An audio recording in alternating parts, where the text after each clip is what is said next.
Welcome back to my YouTube channel.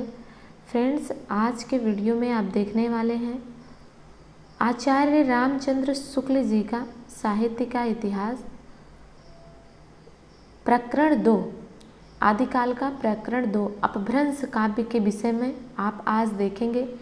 सबसे पहले हम इसका विषय सूची देख लेते हैं कि उन्होंने क्या क्या चीज़ें अपभ्रंश काव्य में सम्मिलित किया है, उसके विषय में पहले देखेंगे। इसके पहले वीडियो में हमने सामान्य परिचय देखा, अपभ्रंश काव्य का सामान्य परिचय देखा, देश भाषा काव्य का सामान्य परिचय देखा, पर अब इसके विषय में हम पूरा डिटेल में पढ़ेंगे।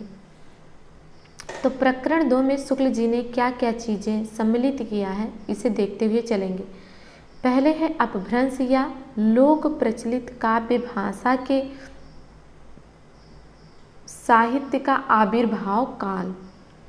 फिर है इस काव्य भाषा के विषय क्या क्या हैं, अपभ्रंश शब्द की व्युत्पत्ति, जैन ग्रंथकारों की अपभ्रंश रचनाएं, इनके छंद, जैन ग्रंथ के जो छंद हैं, बौद्धों का ब्रजियान संप्रदाय, इसके सिद्धों की भाषा, इन सिद्धों की रचना के कुछ नमूने और बौद्ध धर्म का तांत्रिक रूप, संध्या भाषा, ब्रजयान संप्रदाय का प्रभाव, इसकी महासुख अवस्था, गोरखनाथ के नाथ पंथ का मूल, इसकी ब्रजयानियों से भिन्नता और गोरखनाथ का समय क्या है, नवनाथ कौन कौन से हैं, मुसलमान और भारतीय योगियों का संसर्ग, गोरखनाथ की हठ योग साधना क्या है, नाथ संप्रदाय के सिद्धांत क्या क्या हैं,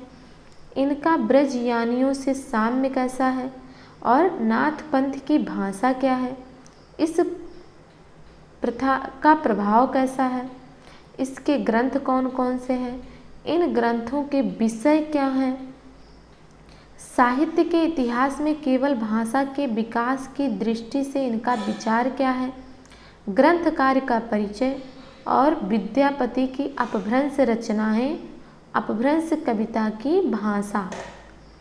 ये इतना हमको पढ़ना है आज के प्रकरण में। आदिकाल में अपभ्रंश काव्य के विषय में हम इतना समझेंगे।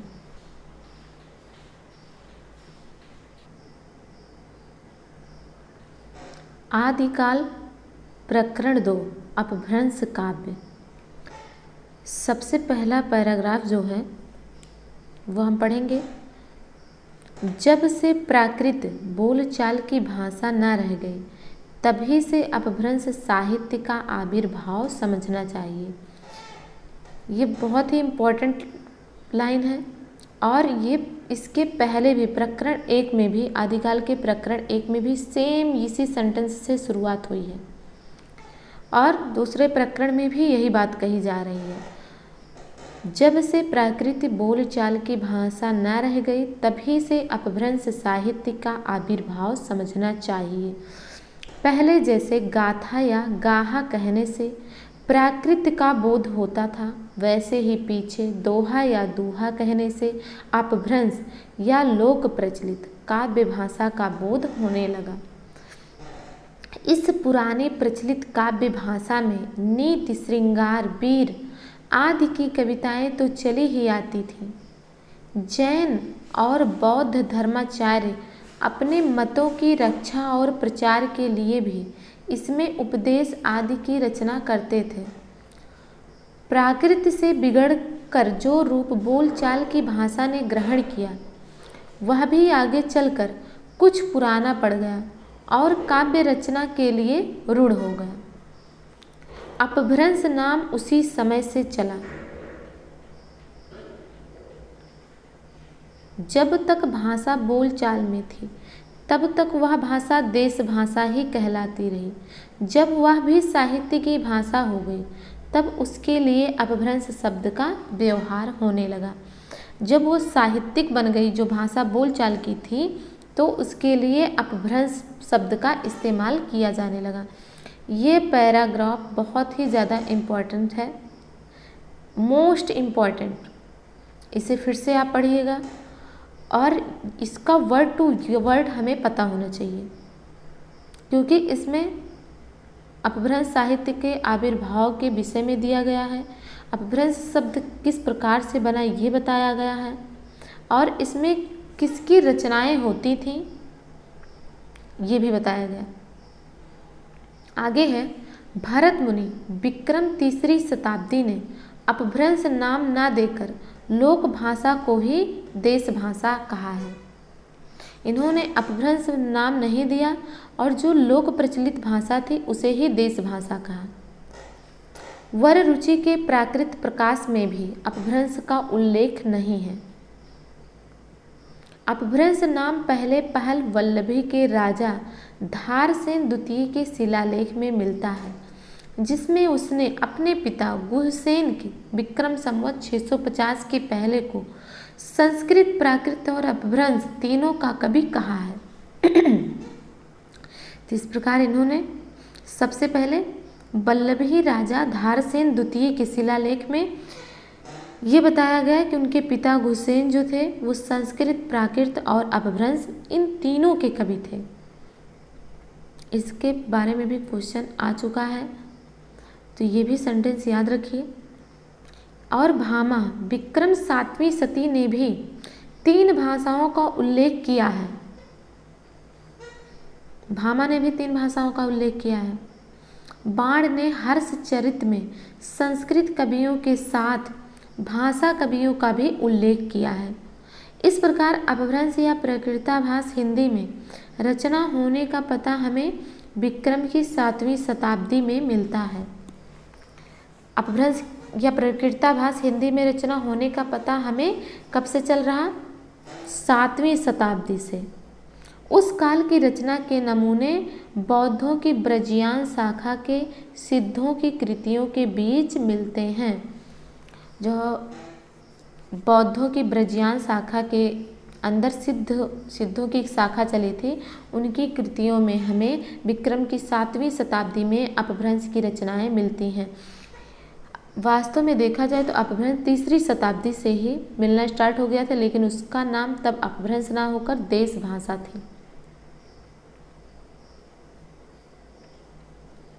आगे है, संवत 990 में देवसेन नामक एक जैन ग्रंथकार हुए।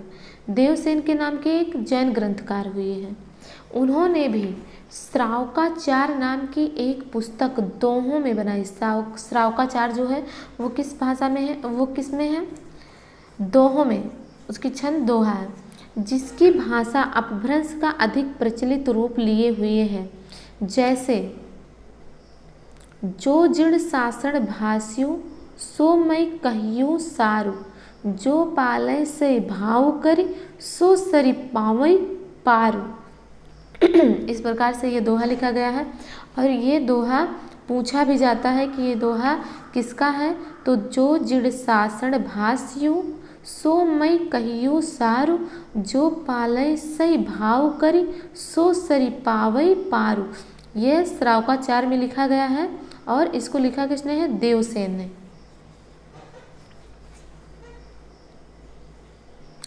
यह भी पूछा जाता है कि श्रावकाचार किसकी रचना है? तो ये देवसेन की रचना है।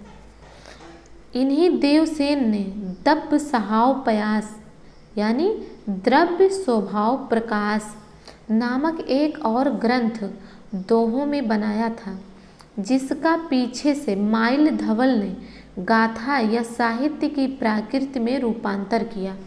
देवसेन ने उन्होंने 1990 के आसपास में क्या लिखा था? श्रावकाचार, और जिसमें वर्णन है जिसका जो जिण सासण भाष्य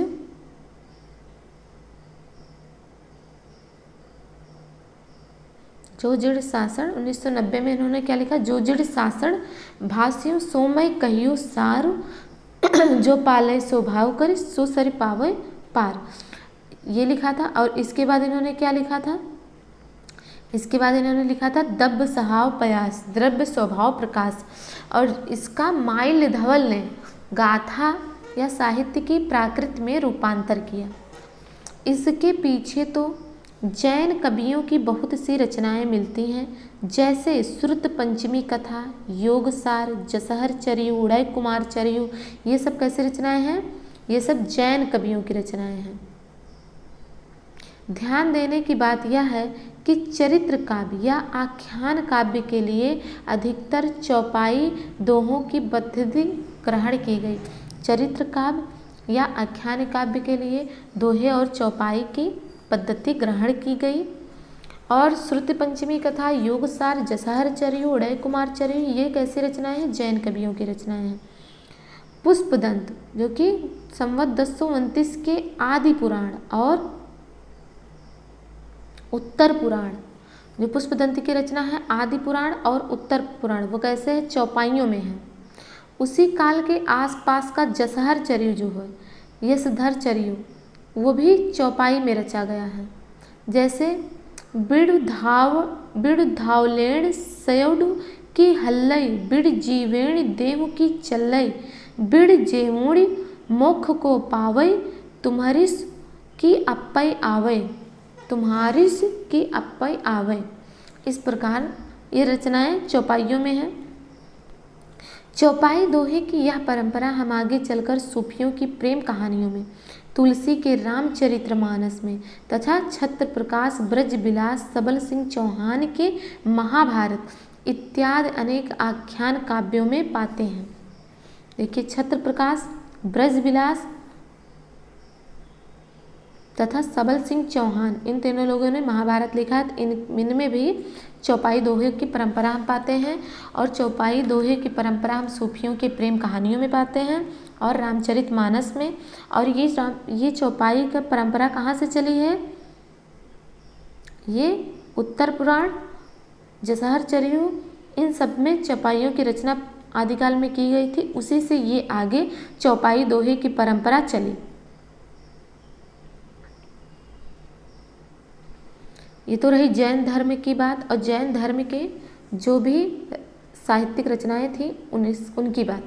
अब आगे है बौद्ध धर्म। बौद्ध धर्म विकृत होकर ब्रजयान संप्रदाय के रूप में देश के पूर्वी भागों में बहुत दिनों से चला आ रहा था। इन बौद्ध तांत्रिकों के बीच वामाचार अपनी चरम सीमा को पहुंचा। ये बिहार से लेकर आसाम तक फैले थे और सिद्ध कहलाते थे। अब आपको पता चल गया होगा कि सिद्ध कौन थे। सिद्ध कौन थे? सिद्ध बौद्ध धर्म के ब्रजयान संप्रदाय के तांत्रिक थे। अभी ये बता रहे हैं 84 सिद्ध इन्हीं में हुई। जो सिद्ध थे इनकी संख्या कितनी थी? 84। ये बिहार से लेकर आसाम तक फैले थे और सिद्ध कहलाते थे, जिनका परंपरागत स्मरण जनता को अब तक है। इन तांत्रिक योगियों को लोग अलौकिक शक्ति संपन्न समझते थे और ये अपनी सिद्धियों और विभूतियों के लिए प्रसिद्ध थे। राजशेखर ने कर्पूर मंजरी में भैरवानंद के नाम से एक ऐसे ही सिद्ध योगी का समावेश किया है। राजशेखर ने कर्पूर मंजरी में भैरवानंद के नाम से एक ऐसे ही सिद्ध योगी का समावेश किया है। इस प्रकार जनता पर इन सिद्ध योगियों का प्रभाव विक्रम की 10वीं शताब्दी से ही पाया जाता है। तो सिद्धों का प्रभाव कब से पता चलता है जनता पर? 10वीं शताब्दी से। जो मुसलमानों के आने पर पठानों के समय तक कुछ न कुछ बना रहा। बिहार के नालंदा और विक्रमशिला नामक प्रसिद्ध विद्यापीठ इनके अड्डे थे। जो ये सिद्ध थे इनके अड्डे क्या थे? बिहार का नालंदा और विक्रमशिला का विद्यापीठ। बख्तियार खिलजी ने इन दोनों स्थानों को जब उजाड़ा तब से ये तितर बितर हो गए और बहुत से भोट आदि अन्य देशों को चले गए। तो चाइना की तरफ ये प्रस्थान कर लिए।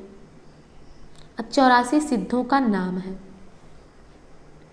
84 सिद्धों के नाम ये हैं, जैसे लुइपा, लीलापा, विरूपा, डोम्बिपा, सबरिपा, सरहपा, कंकालीपा, मीनपा, गोरक्षपा, चौरंगीपा, बीड़ापा, शांतिपा, तंतिपा, चमरीपा, खटकपा, नागार्जुन, कड़हपा, करड़ीपा, थगनपा, नारोपा, सीलपा, तिलोपा, अजनगपा, छात्रपा, भद्रपा, धोखेंदीपा, अजोगिपा, कालपा, धोफिमपपा, कंकड़पा, कमरिपा, डेंगिपा, भदेपा, तंधोपा, कुकरीपा, कुचिपा, कुकरीपा भी इम्पॉर्टेंट है, धर्मपा, महीपा, अचिंतिपा, भल्लापा, नलिनपा, फुकुसकापा, इंद्रभूति, मेकोपा, कुठालीपा।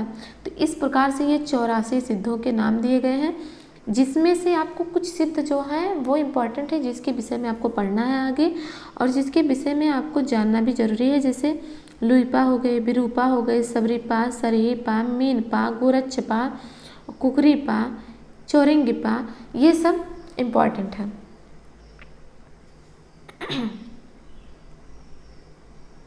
अब इन सब के नामों में आपने एक चीज़ देखा होगा कि सबके नामों के अंत में पा आदरार्थ सूचक लगा है, पा शब्द लगा है।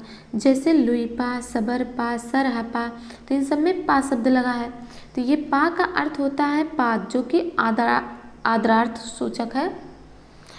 इसका मतलब हो गया जैसे अभी हम लोग अपने मम्मी पापा का नाम लिखते हैं श्री, श्रीमती, यही वर्ड ये इनके पा का नाम ये आदर के रूप में लिया जा रहा है जब इनका नाम लगाया जा रहा है पा इनके नाम के बाद।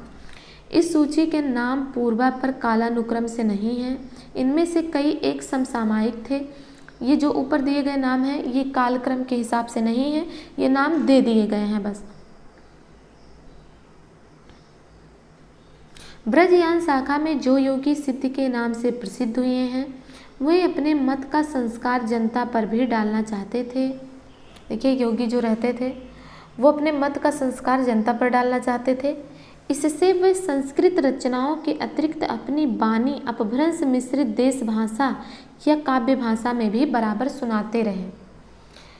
उनकी रचनाओं को एक संग्रह पहले हरप्रसाद शास्त्री ने बंगला अक्षरों में बौद्ध गान और दोहा के नाम से निकाला था।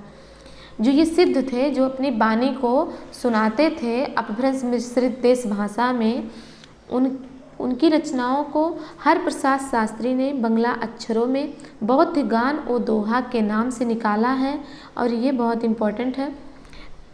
पीछे त्रिपिटकाचार्य राहुल सांकृत्यायन जी भोट देश में जाकर सिद्धों की और बहुत से रचनाएं लाए। जब आप पढ़ेंगे राहुल सांकृत्यायन जी का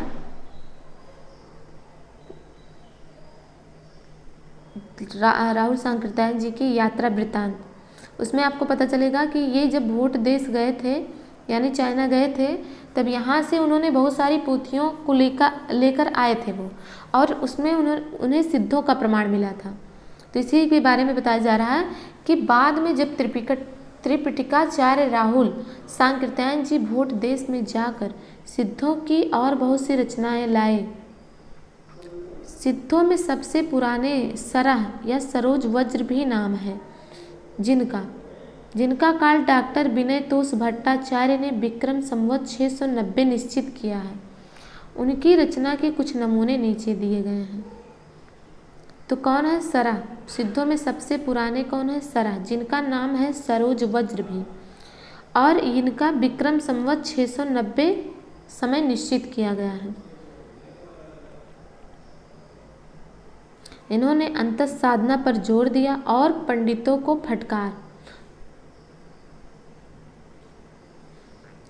पंडिय सल सत्त बखाड़ई देहिए रुद्ध बसंत न जाड़ई अमड़ा गमड़ड़ा तेन बिखंडई तो ड़िलज्ज भड़ई हऊ पंडिय।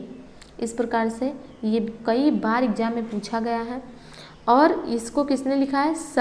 सरह ने लिखा, सरहपा ने लिखा है, जिनका अन्य नाम सरोज वज्र भी है। और इनका विनय तोष ने समय बताया है संवत 690। अंतः साधना पर इन्होंने जोर दिया और पंडितों को फटकार दी है कि पंडिय सबल सत्य बखाड़े दहिए रुद्ध बसंत न जाने अमड़ा गमड़ा तेन बिखंडीय तो ड़िलज्ज भड़ई हव पंडिय। आगे है जहिमन पवन न, दूसरा इन्होंने लिखा जहिमन पवन न संचरय रवि ससीनाहि पवेश तहि बढ़ चित विश्राम कर सरेहे कहिए उबेश घोर अंधारे चंदमण जिम उज्जौ करे परम महासुख एक करे दुरिये अशेष हरेई। जीवनतः जो नव जरे, जो अजरामर होय, गुर उपये से विमलमय, सो पर धरड़ा कोय।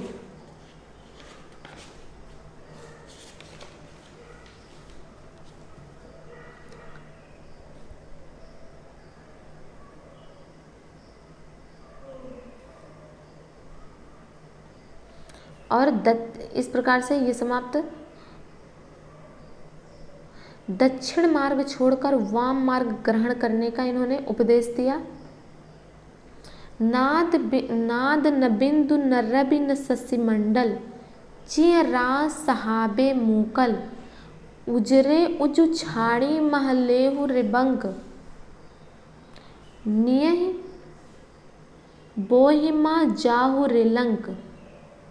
इन्होंने दक्षिण मार्ग इसके ऊपर किसके लिए दिया था दोहा?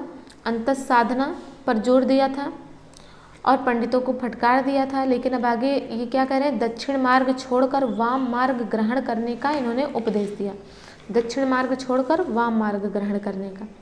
तो क्या कहा कि नाद न बिंदु न रवि न शशिमंडल, चिय रास सहाबे मूकल, उजरे उजु छाड़ी माँ लेहु रिबंक, नियहि बोहि माँ जाहु रिलंक।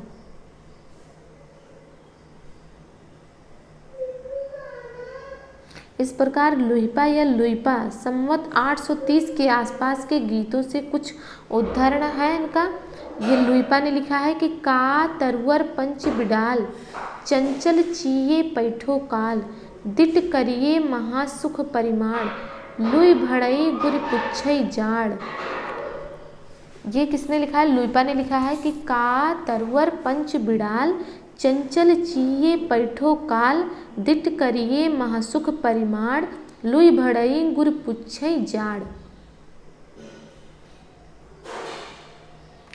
और लुइपा का एक और है कि भाव न होई अभाव जाड़ई, जाई ऐस सबोहों को पतियाय। भाव न होई अभाव जाई, ऐस सबोहों को पति आय।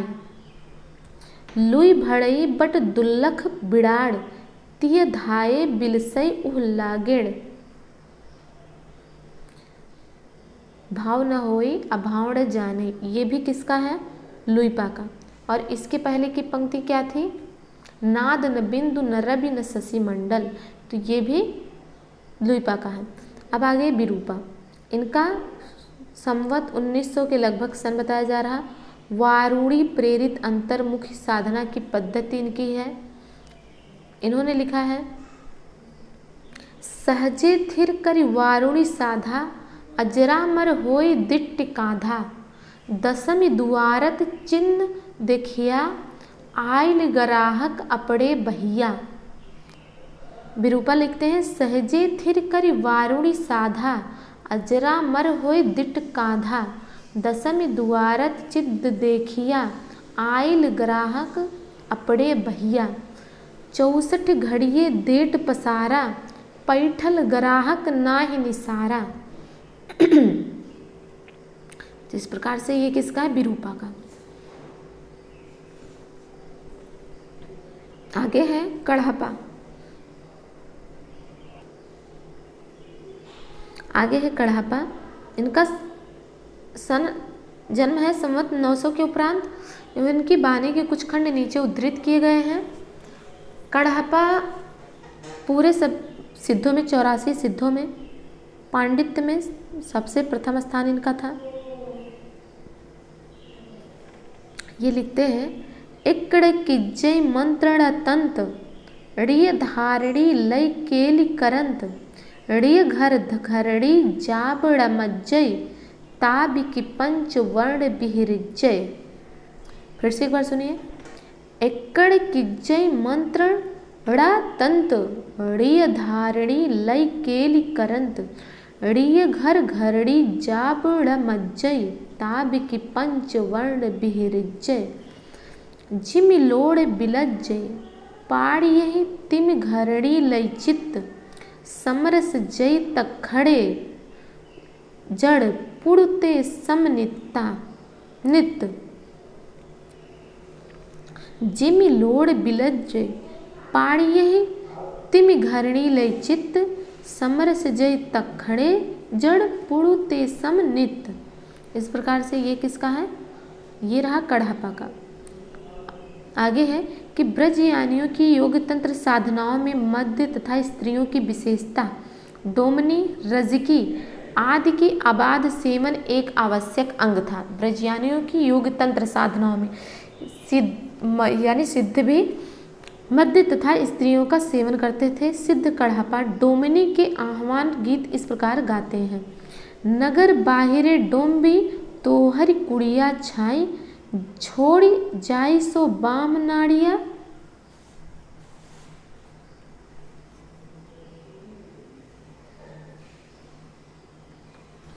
आलो डोम्बी तोई सम करीब म सांग, निघिड़ कड़ह कपाली जोइलाग। 164 पाखुड़ी तही चढ़ी नाचा डोम्बी बापुड़ी, हालो डोम्बी तो पुछ में सदिभावे, ऐसस जासी डोम्बी काहरी नावे।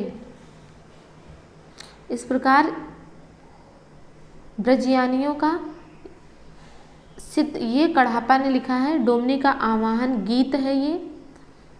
भैया इनका गीत भी बहुत अजीब लैंग्वेज में है, इसको पढ़ना इतना आसान नहीं है, पर इसे हम लोग इतना पढ़ लेंगे जिससे याद हो जाए थोड़ा से थोड़ा, जिसे देखकर ये पता चल जाए कि कढ़ापा ने डोमनी का आह्वान गीत किस प्रकार लिखा है। तो इन्होंने क्या लिखा है कि नगर बाहिरे डोम्बी तोहरी कुड़िया छाई, छाई जाई सो बाम नाड़िया, आलो डोम्बी तोई सम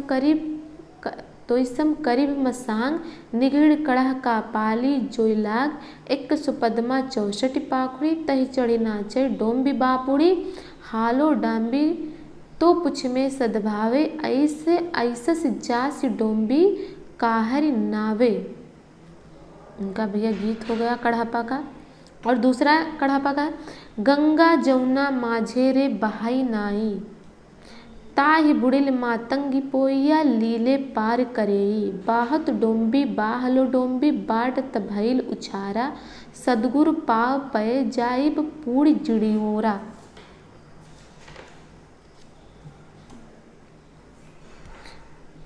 ये भी यहाँ से ही पूछ लेता है एग्जाम में, सिर्फ एक लाइन देकर कि ये किसकी पंक्ति है।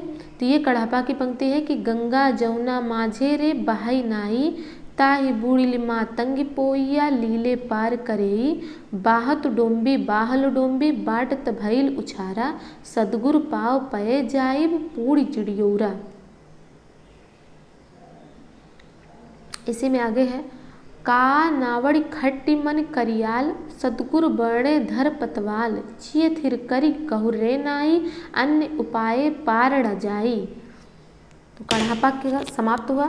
आगे है, कापालिक जोगियों से बचे रहने का उपदेश। कापालिक जोगियों से बचे रहने का उपदेश घर में सास ननद आदि देती ही रहती थी, पर वे आकर्षित होती ही थीं जैसे कृष्ण की ओर गोपियाँ। ये जो सिद्ध होते थे, जो आकर गाते थे और भिक्षाटन करते थे, उनसे बचे रहने का उपदेश सास ननद अपना देती रहती थी अपने घर आई नई बहुओं को, कि उनसे किस प्रकार दूरी बनाए रखना चाहिए, किस प्रकार उनके आसपास नहीं जाना चाहिए, पर वे आकर्षित ऐसे होती थीं जैसे कृष्ण की ओर गोपियाँ।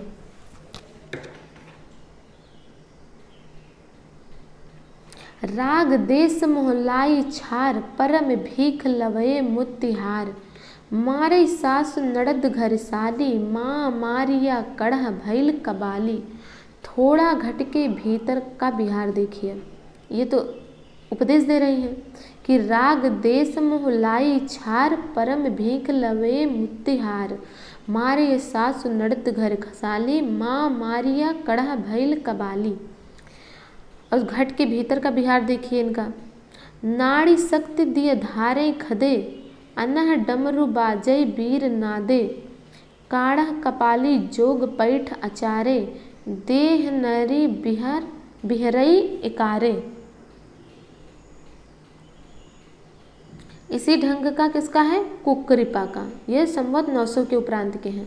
इनका एक गीत देखिए, ससुरी निंद गेल बहुड़ी जागय, कानट चोर नीलका गई मागय, दिवस बहुड़ी काढ़ई उरि भा, रति भैले कामरू जा। यह है कुकरीपा का कि ससुरी नींद गेल बहुड़ी जागए। इतना ही याद कर लेंगे तब भी आपका काम चल जाएगा। पंक्ति अगर आएगी तो आप बता सकते हैं कि ये किसका है, कुकरीपा का है। ससुरी नींद गेल बहुड़ी जागए। अब है रहस्यमारियों की सामान्य प्रवृत्ति के अनुसार सिद्ध लोग अपनी वाणी को ऐसी पहेली के रूप में भी रखते थे जिसे कोई बिरला ही बूझ सकता था। अब सिद्ध तंतिपा की अटपटी वाणी सुनिए। ये कुकरीपा की है, आगे है तंतिपा की। तंतिपा कहते हैं कि बेग संसार बाढ़ हिल जा, दुहिल दूध के बेटे समा, बलद बियायल गवैया बाझे, पिटा दुहिए इतना साझे, जो सो बुच्छ सो धानी बुद्धि, जो सो चोर सोई साधी, निते निते सियाला सिहे सम जूझो, ढेंढर पायर गीत बिरले बूझो। अब देखिए सिद्ध तंतिपा की अटपटी वाणी है और इनका ही अनुसरण करके और कौन अटपटी वाणी बोलता था, आप ये हमको आंसर कीजिएगा कमेंट में कि और कौन अटपटी वाणी सुनाता था भक्ति काल में। उसके विषय में आप लिखेंगे।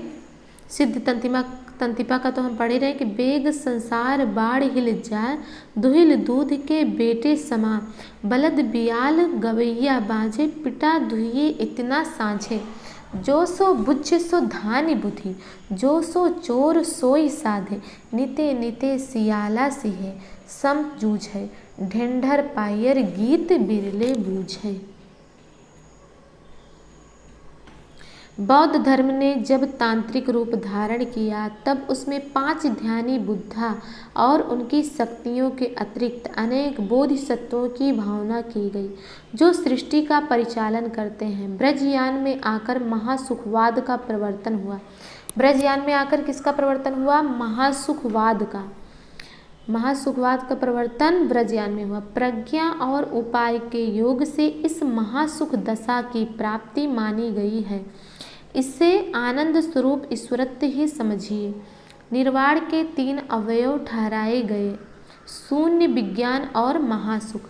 निर्वाण के इम्पोर्टेंट है ये दोनों लाइन कि निर्वाण के 3 अवयव ठहराए गए, कौन कौन से? शून्य और विज्ञान और महासुख। उपनिषद में तो ब्रह्मानंद के सुख के परिणाम का अंदाजा करने के लिए उसे सहवास सुख से 100 गुना कहा गया था। उपनिषद में तो ब्रह्मानंद के सुख के परिणाम का अंदाजा कराने के लिए उसे सहवास सुख से 100 गुना कहा गया था, पर ब्रजयान में निर्वाण के सुख का स्वरूप ही सहवास सुख के समान बताया गया है। शक्तियों सहित देवताओं के युगनद स्वरूप की भावना चली आई और उसकी नग्न मूर्तियां सहवास की अनेक अश्लील मुद्राओं में बनने लगी, जो कहीं कहीं अब भी मिलती हैं। दक्षिण के मंदिरों में अब भी कुछ ऐसी मूर्तियां आपको मिलेंगी।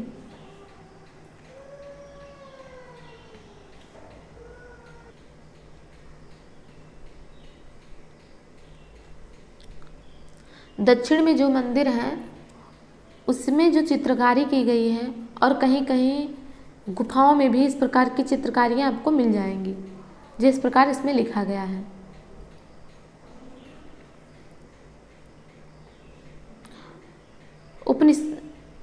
उपनिषद में तो ब्रह्मानंद के सुख के परिणाम का अंदाजा कराने के लिए उसे सहवास से 100 गुना कहा गया था, पर ब्रजयान में निर्वाण के सुख का स्वरूप ही सहवास सुख के समान बताया गया है। इम्पॉर्टेंट है।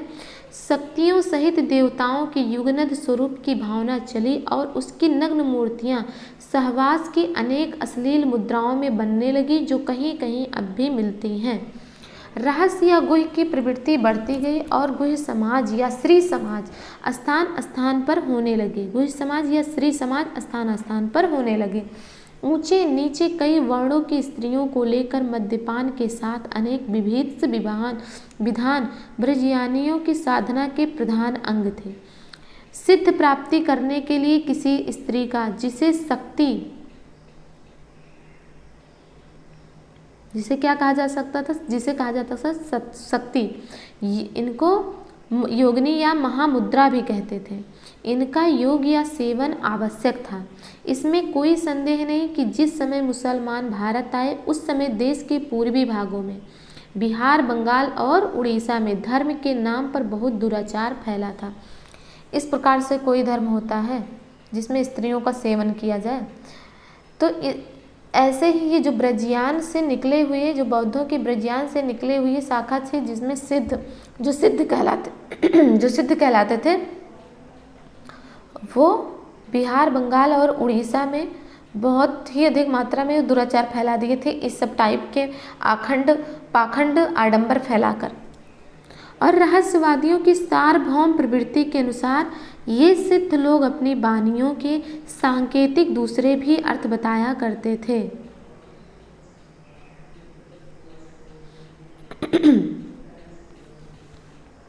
जैसे है का, तरुवर, पंच बिडाल। इसमें क्या दिया था?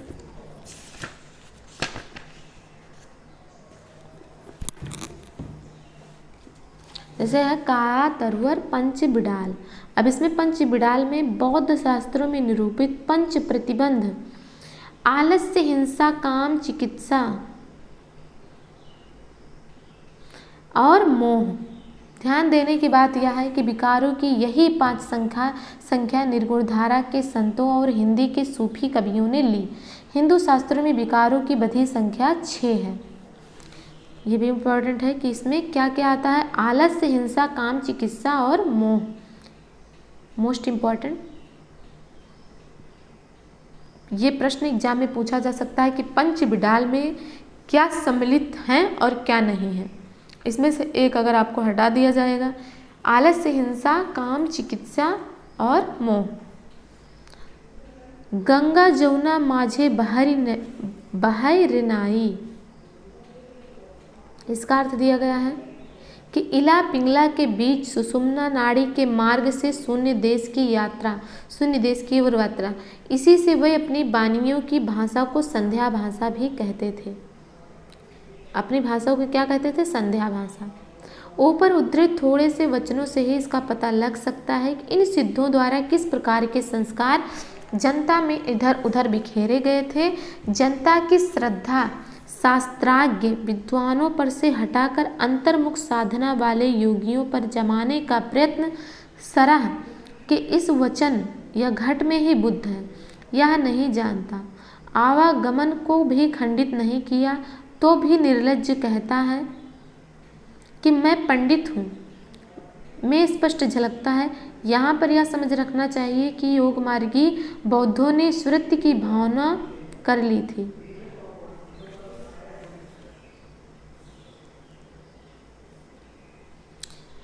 प्रत्यात्म वेद्यो भगवान उपमार्जितः प्रभु सर्वज्ञः सर्वव्यापी च कत्तर हत्तर जगतपति श्रीमान व्रज सत्वसो व्यक्ति भाव प्रकाश का अव्यक्त भावानुगत तत्व सिद्धि। दारिकपा के शिष्या सहज योगिनी चिंताकृत। इसी प्रकार जहाँ रवि, शशि, पवन आदि की गति नहीं, वहाँ चित्त को विश्राम कराने का दावा ऋजु यानी सीधे या दक्षिण मार्ग छोड़कर बंक जो कि टेढ़ा या वाम मार्ग ग्रहण करने का उपदेश भी है। इसके पहले भी इन्होंने कहा था दक्षिण मार्ग को छोड़कर वाम मार्ग की तरफ जाने को। वही चीज़ यहाँ पर है कि इसी प्रकार जहाँ रवि, शशि, पवन आदि की गति नहीं, रवि, शशि, पवन आदि की गति नहीं, वहाँ चित्त को विश्राम कराने का दावा ऋजु मार्ग छोड़कर, सीधा मार्ग छोड़कर बंग यानी टेढ़ा मार्ग ग्रहण करने का उपदेश दिया। सिद्ध कढ़ापा जो कहते हैं कि जब तक अपनी गृहिणी का उपभोग ना करेगा, कढ़ापा कहते हैं, तब तक पंचवर्ण की स्त्रियों के साथ विहार क्या करेगा। ब्रजयान में महासुख वह दशा बतलाई गई है जिसमें साधक शून्य में इस प्रकार विलीन हो जाता है जिस प्रकार नमक में पानी। इस दशा का प्रतीक खड़ा करने के लिए युगनद या स्त्री पुरुष आलिंगन बद्ध जोड़ा की भावना की गई कि जिस प्रकार साधक को ऐसे बताया गया जिस प्रकार पानी में नमक अदृश्य हो जाता, नमक विलीन हो जाता, उसी प्रकार स्त्री पुरुष आलिंगनबद्ध जोड़ा की भावना इन्होंने बताई। उसी से रिलेटेड युगनथ की भावना इन्होंने की। कढ़पा का यह वचन कि जिमि लोड़ बिलज जय पाड़े यही तिम घरड़ी लय चित्त, इसी सिद्धांत का द्योतक इसका इन्होंने ऊपर बता दिया है कि जब तक अपनी गृहिणी का उपभोग ना करेगा तब तक पंचवर्ण की स्त्रियों के साथ विहार क्या करेगा। कहने जिमि लोड़ बिलज जय, यह कौन कहता है? कढ़पा कहते हैं जिमि लोड़ बिलज जय पाड़ी यही तिम घरड़ी लय चित्त। आवश्यकता नहीं कि कौल कापालिक आदि इन्हीं ब्रजियानियों से निकले हैं। कौल कापालिक आदि इन्हीं ब्रजियानियों से निकले हैं। कैसी ही शुद्ध और सात्विक धर्म हो, गुह्य और रहस्य के प्रवेश से वह किस प्रकार विखंडित और पाखंडपूर्ण हो जाता है, ब्रजयान इसका प्रमाण है। कि कितना भी अच्छा कोई धर्म क्यों ना हो, पर उसमें वह पाखंडपूर्ण और विकृत हो जाता है जब उसमें गुह्य और रहस्य प्रवेश कर जाता है। ये तो रही सिद्धों की बात। और सिद्धों में भी गोरखनाथ बहुत ज़्यादा इम्पोर्टेंट है, क्योंकि ये नाथों में भी हैं गोरखनाथ। अब है गोरखनाथ के नाथ पंथ का मूल भी बौद्धों की यही ब्रजयान शाखा है, क्योंकि ये जो ब्रजयान शाखा के अंदर सिद्ध थे वो सिद्धों से ही कुछ उनके रूल रेगुलेशन उनको समझ में नहीं आया, तो इन्होंने क्या किया, अपना पंथ ही अलग कर लिया। अभी देखिए आगे इनके विषय में लिखा गया होगा कि 84 सिद्धों में गोरखनाथ या गोरक्षपा भी गिन लिए गए हैं। ये पहले सिद्ध थे, लेकिन इनको कुछ चीज़ें, कुछ उसमें नियम कानून इनको समझ नहीं आया, उन्होंने अपना मार्ग अलग कर लिया। पर यह स्पष्ट है कि उन्होंने अपना मार्ग अलग कर लिया। योगियों की इस हिंदू शाखा ने ब्रजयानियों के अश्लील और विभीत विधानों से अपने को अलग रखा। यद्यपि शिव शक्ति की भावना के कारण कुछ श्रृंगारमयी वाणी भी नाथपंथी के किसी ग्रंथ जैसे शक्ति संगम तंत्र में मिलती है। गोरख ने पतंजलि के उच्च लक्ष्य ईश्वर प्राप्ति को लेकर हठयोग का परिवर्तन किया। इसमें क्या बताया जा रहा है कि गोरख ने पतंजलि के उच्च लक्ष्य ईश्वर प्राप्ति को लेकर हठ योग का परिवर्तन किया। ब्रज यानी सिद्धों का लीला क्षेत्र भारत का पूर्वी भाग था, और जो ब्रज यानी सिद्धों का लीला क्षेत्र है वो भारत का पूर्वी भाग था। गोरखनाथ ने अपने ग्रंथ का प्रचार देश के पश्चिमी भागों में राजपूतानों और पंजाब में किया। गोरखनाथ ने क्या किया, अपने ग्रंथ का प्रचार देश के पश्चिमी भागों में राजपूतानों और पंजाब में किया। पंजाब में नमक के पहाड़ों के बीच बालनाथ योगी का स्थान बहुत दिनों तक प्रसिद्ध रहा, जैसे कि पद्मावत में बालनाथ का टीला आया है। ये भी इम्पोर्टेंट है।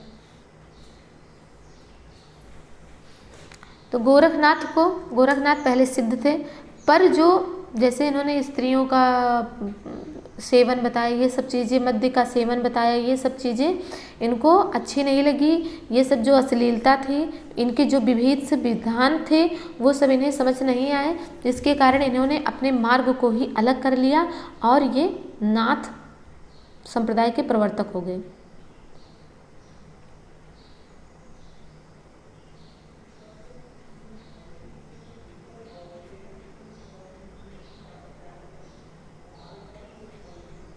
गोरखनाथ के समय का ठीक पता, आगे कहते हैं कि गोरखनाथ के समय का ठीक पता नहीं।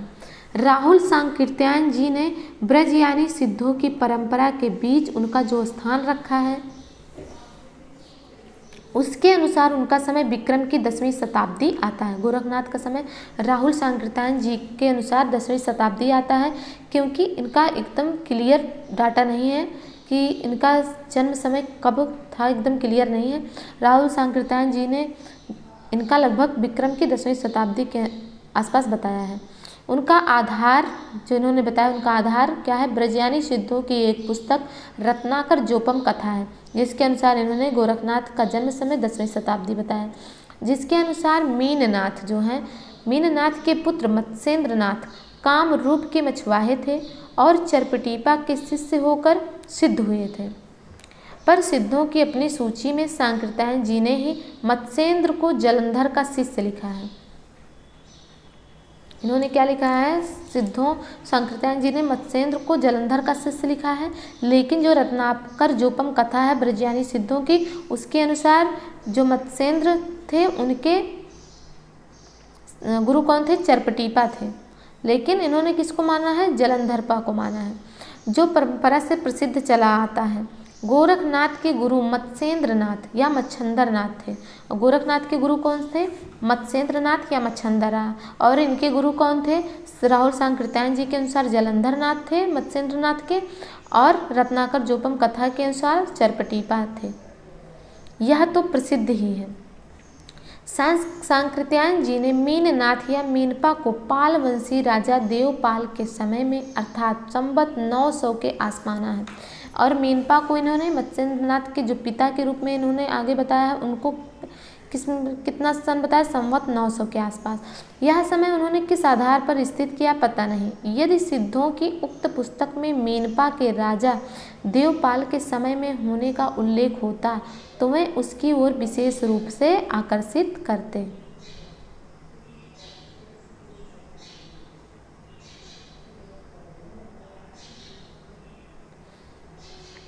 आगे 84 सिद्धों के नामों में हेर फेर होना बहुत संभव है। हो सकता है कि गोरक्षपा और चौरिंगपा के नाम पीछे से जोड़े गए हों या जुड़ गए हों। मीनपा से मत्स्येंद्र का नाम साम्य के अतिरिक्त कोई संबंध ना हो। ब्रह्मानंद ने दोनों को बिल्कुल अलग माना भी है। सरस्वती भवन स्टडीज संदेह यह देखकर और भी होता है कि सिद्धों की नामावली में और सब सिद्धों की जाति और देश का उल्लेख है, पर गोरक्ष और चरंगी का कोई विवरण नहीं है। अतः गोरखनाथ का समय निश्चित रूप से विक्रम की 10वीं शताब्दी मानते नहीं बनता। जो राहुल सांकृत्यायन जी मान रहे हैं वो भी क्लियर रूप से शुक्ल जी कह रहे हैं कि ये मानते नहीं बनता है, क्योंकि इनका कोई विवरण, जाति और देश का कोई उल्लेख इनका नहीं मिलता है। महाराष्ट्र के संत ज्ञानदेव ने, जो अलाउद्दीन के समय संवत 1358 में थे, अपने को गोरखनाथ की शिष्य परंपरा में कहा। अब देखिए एक केस फिर से आ गया। महाराष्ट्र के जो संत हैं ज्ञानदेव, जो लगभग 13वीं शताब्दी के उत्तरार्ध में अपने को गोरखनाथ की शिष्य परंपरा में कहा। उन्होंने यह परंपरा इस प्रकार बताई है। भैया इन्होंने परंपरा भी अपनी बता दी कि आदिनाथ मत्स्येंद्रनाथ, गोरखनाथ, गैनीनाथ, निवृत्तनाथ और ज्ञानेश्वर। इन्होंने ये गुरुओं की परंपरा बताई।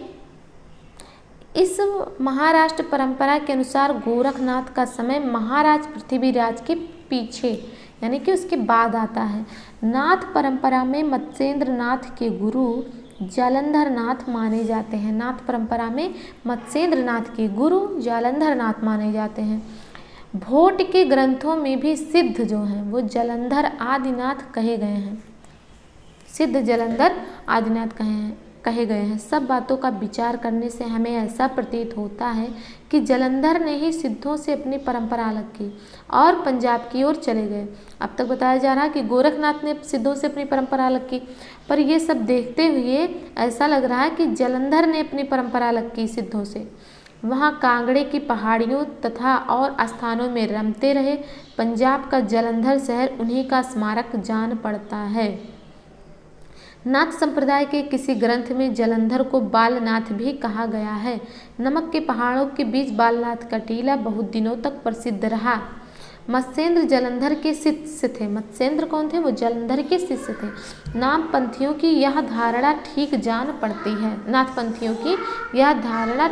पड़ती है। मीनपा के गुरु चरपटीपा नाथ हो सकते हैं, पर मत्स्येंद्र के गुरु जलंधर ही थे।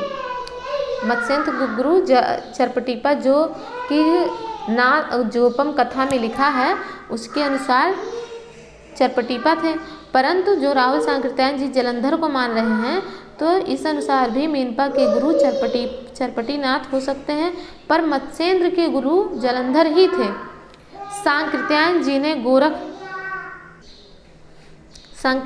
ने गोरख का जो समय स्थिर किया है वह मीनपा के राजा देवपाल का समसामयिक और मत्स्येंद्र का पिता मानकर, मत्स्येंद्र का मीनपा से कोई संबंध न रहने पर उक्त समय मानने का कोई आधार नहीं रह जाता और पृथ्वीराज के समय के आसपास ही विशेषतः कुछ पीछे गोरखनाथ के होने का अनुमान दृढ़ होता है।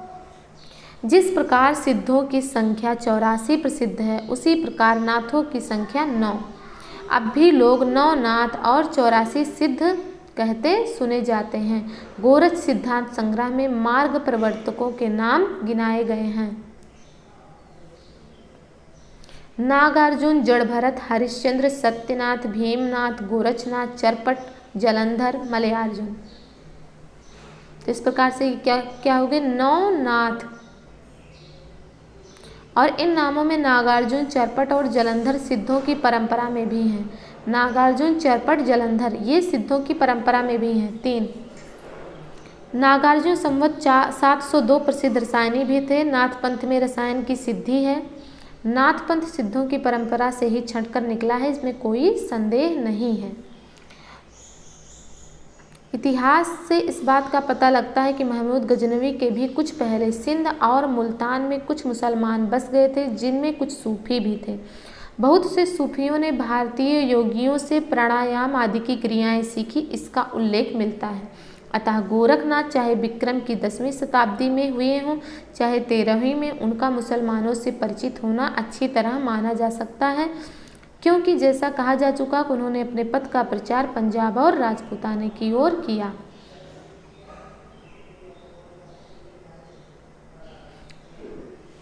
ये बहुत इम्पोर्टेंट है कि गोरक्ष सिद्धांत संग्रह के मार्ग प्रवर्तकों के नाम क्या क्या हैं? नागार्जुन, जड़भरत, हरिश्चंद्र, सत्यनाथ, भीमनाथ, गोरक्षनाथ, चरपट, जलंधर और मलयार्जुन। ये आपको ध्यान भी रखना है। और इसमें रसायनिक कौन था? नागार्जुन थे। इतिहास और जनश्रुति से इस बात का पता लगता है कि सूफी फकीरों और पीरों के द्वारा इस्लाम को जनप्रिय बनाने का उद्योग भारत में बहुत दिनों तक चलता रहा। पृथ्वीराज के पिता के समय में ख्वाजा मोइनुद्दीन के अजमेर आने और अपनी सिद्धि का प्रभाव दिखाने के गीत मुसलमानों में अब तक गाए जाते हैं।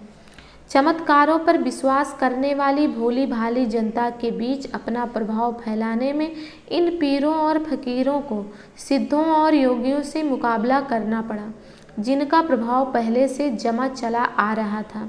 भारतीय मुसलमानों के बीच विशेषतः सूफियों की परंपरा में ऐसी अनेक कहानियाँ चली, जिनमें किसी पीर ने किसी सिद्ध या योगी को करामात में पछाड़ दिया। कई योगियों के साथ ख्वाजा मोइनुद्दीन का भी ऐसा ही करामाती दंगल कहा जाता है। ऊपर कहा जा चुका है कि गोरखनाथ की हठ योग साधना ईश्वरवाद को लेकर चली थी, अतः उसमें मुसलमानों के लिए भी आकर्षण था। गोरखनाथ की जो हठ योग साधना थी वो ईश्वरवाद को लेकर चली थी, इसीलिए इसमें क्या था? मुसलमानों के लिए भी आकर्षण था। ईश्वर से मिलाने वाला योग हिंदुओं और मुसलमानों दोनों के लिए एक सामान्य साधना के रूप में आगे रखा जा सकता है। यह बात गोरखनाथ को दिखाई पड़ी थी। उसमें मुसलमानों को अप्रिय मूर्ति पूजक और बहुदेवोपासना की आवश्यकता न थी, अतः उन्होंने दोनों के विद्वेष भाव को दूर करके साधना का एक सामान्य मार्ग निकालने की संभावना समझी थी और वे उसका संस्कार अपनी शिष्य परंपरा में छोड़ गए थे। नाथ संप्रदाय के सिद्धांत ग्रंथों में ईश्वरोपासना के बाह्य विधानों के प्रति उपेक्षा प्रकट की गई है। नाथ सिद्धांत में क्या किया गया? नाथ संप्रदाय में सिद्धांत ग्रंथों में ईश्वरोपासना के बाह्य विधानों के प्रति उपेक्षा प्रकट की गई है। घट के भीतर ही ईश्वर को प्राप्त करने पर जोर दिया गया है। वेद शास्त्र का अध्ययन व्यर्थ ठहराकर विद्वानों के प्रति अश्रद्धा प्रकट की गई है। तीर्थाटन आदि निष्फल कहे गए हैं। ये रहा गोरखनाथ की हठ योग साधना के विषय में कि उन्होंने किस प्रकार मूर्ति पूजा और बहुदेवोपासना को आवश्यक नहीं माना, किस प्रकार उन्होंने मुसलमान और हिंदुओं के विद्वेष भाव को दूर किया और इन्होंने बाह्य विधान जो चल रहे थे, जो आडंबर चल रहे थे, उसकी उपेक्षा प्रकट की और तीर्थाटन आदि को निष्फल कहा। इसका कोई विशेष उद्देश्य नहीं बताया। आगे ये लिखते हैं, योग शास्त्राम पठन्ने नित्यम किमन्ये शास्त्र विस्तरे। दूसरा, न वेदो न वेद इत्याहु वेदा वेदो निगद्यते परात्मा विद्यते येन सा वेदो वेद उच्यते। न संध्या संधिरित्याहु संध्या संधिर्न गते सुषुम्ना संधिग्गा प्राणः सा संध्या संधिरुच्यते। अंत साधना के वर्णन में हृदय दर्पण कहा गया है, जिसमें आत्मा के स्वरूप का प्रतिबिंब पड़ता है। अंत साधना के वर्णन में हृदय को क्या कहा गया? दर्पण, जिसमें आत्मा के स्वरूप का प्रतिबिंब पड़ता है। जैसे हम जब शीशा देखते हैं तो उसमें हमारे चेहरे का प्रतिबिंब पड़ता है, वैसे ही जब हम अंत साधना करते हैं तो जो हृदय है हमारा, उसमें आत्मा के स्वरूप का प्रतिबिंब दिखाई पड़ता है। हृदयं दर्पणं यस्य मनस्त्रा विलोकेत दृश्यते प्रतिबिंबेन आत्मरूप सुनिश्चितम। और परमात्मा की अनिर्वचनीयता इस ढंग से बताई गई है कि शिवम न जानामि कथम वदामि शिवम चा जानामि कथम वदामि। इसके संबंध में सिद्ध लुहीपा भी कह गए हैं कि भाव न होई अभाव न होई ऐस सब मोहे को पतियाए। और नाद और बिंदु संज्ञाएं ब्रजयान सिद्धों में बराबर चलती रहीं। गोरख सिद्धांत में उनकी व्याख्या इस प्रकार की गई है, नाथांशो नादो नादांशः प्राणः शक्त्यंशो बिंदु बिंदोरसः शरीरम। योग रक्ष सिद्धांत संग्रह गोपीनाथ कविराज द्वारा संपादित, जिसमें नाद और बिंदु के विषय में कहा गया है कि नाथांशो नादो नादांशः प्राणः शक्त्यंशो बिंदोरसः शरीरम। नाद और बिंदु के योगी से जगत की उत्पत्ति सिद्ध और हठ योगी दोनों मानते थे। तीर्थाटन के संबंध में जो भाव सिद्धों का था वही हठ योगियों का भी था। तीर्थाटन के संबंध में जो भाव सिद्धों का था वही हठ योगियों का भी रहा। चित्त शोधन प्रकरण में ब्रजयानी सिद्ध आर्यदेव कर्णिपा का वचन है। देखिए, जैसे सिद्धों से ही निकले थे नाथ, सिद्ध से ही अपने मार्ग को नाथों ने अलग कर लिया था। और नाथ संप्रदाय और सिद्ध संप्रदाय में जिस प्रकार काफ़ी कुछ दोनों में अंतर था, उसी प्रकार काफ़ी समानता भी थी। तो उनमें एक समानता ये भी थी कि तीर्थाटन के संबंध में जो भाव सिद्धों का था वही नाथों का भी था।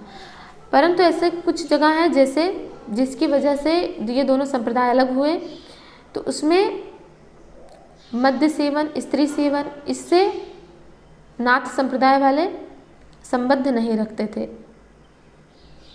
कर्णिपा, आर्यदेव कर्णिपा का वचन है तीर्थाटन के संबंध में,